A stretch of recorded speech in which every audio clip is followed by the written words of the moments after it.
Evil, Conflictive, and Antisocial People, Press's Portrayal of Salvadorian Gangs.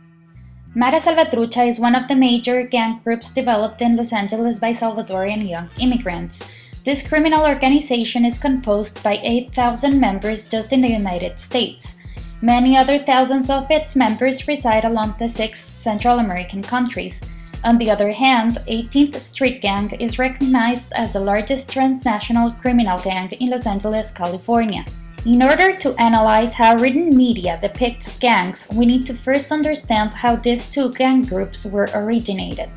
Salvadorian gangs were developed in the 1980s. Due to high levels of poverty and military conflicts, young Salvadorians moved from their homeland to Los Angeles, California, searching for a better future.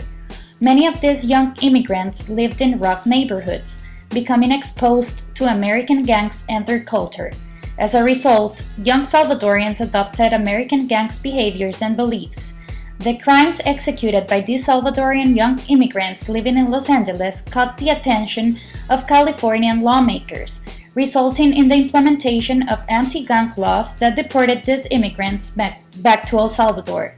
Instead of coming back to their families or to their homes, they were sent to local prisons, meeting other young criminals with whom they found protection and understanding. Over time, immigrant gang members and their culture have been conceived as a dominant theme in the mainstream media and entertainment industry.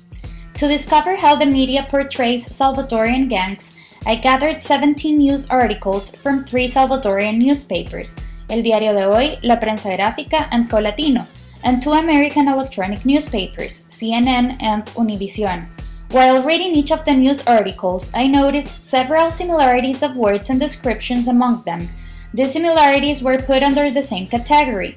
As a result, 3 categories emerged from words, meanings, and descriptions that were very alike: characterization of gang members, gang's organizational culture, and depiction of gang action. The characterization of gang members was sustained when all newspapers represent gang members as evil and problematic people, attackers, criminals, extortionists, murderers, illegal immigrants, and hooded persons. These negative stereotypes of the gang members' personae used by the media might be the main reason of why so many Salvadorian people feel fear, anxiety, and insecurity when a person who looks like a gang member is near them. The second theme that emerged was the gang's organizational culture. The media provides information about the gang's structure, explaining to news readers that gang members have their own rules, behave under a hierarchical structure, and work in teams. At the same time, news articles also provide information about Mara Salvatrucha and 18th Gang, always representing them as rivals. Written media mentions that the major reason of their fights is due to territorial control. The third category that emerged was the depiction of gang action. Drug dealing, drug trafficking, shooting, kidnapping, killing, and raping are some of the words used by the media to describe the gang's illicit activities. Some of the articles even link Salvadorian gangs to organized crime and describe their behaviors as antisocial. The press's sensationalistic strategy is being shown when using words such as strangulate, massacres, set fire, and injuries with stone. The underlying meanings that were discovered in the articles provide important information of how news media portrays Salvadorian gang members and the activities that go hand in hand with them.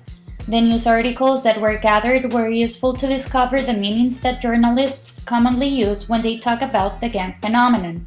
The representation of Salvadorian gang members as evil, problematic, attackers, criminals, extortionists, and murderers highlights an important issue on the strategies that news editors and written media companies use to frame their agendas. The negative descriptions and characterizations used by the media depicting gang members as terrible persons influence the perception of public opinion. This may produce some kind of fear, uncertainty, or control over the readers. Likewise, the exaggeration or over-description of the words used to depict these illicit activities, such as strangulation, massacres, and splatter of violence, highlights an important interrogative for many Salvadorian citizens. Does the negative representation of gang members and their illicit activities shapes and influences violence in El Salvador? To answer this question in the future, It might be useful to study not only the media but also the readers' perspectives in order to find the underlying attitudes of newspapers' audiences towards the negative depiction of gangs. Additionally, pictures and videos are considered to have a great impact in people's perceptions of a newsworthy topic.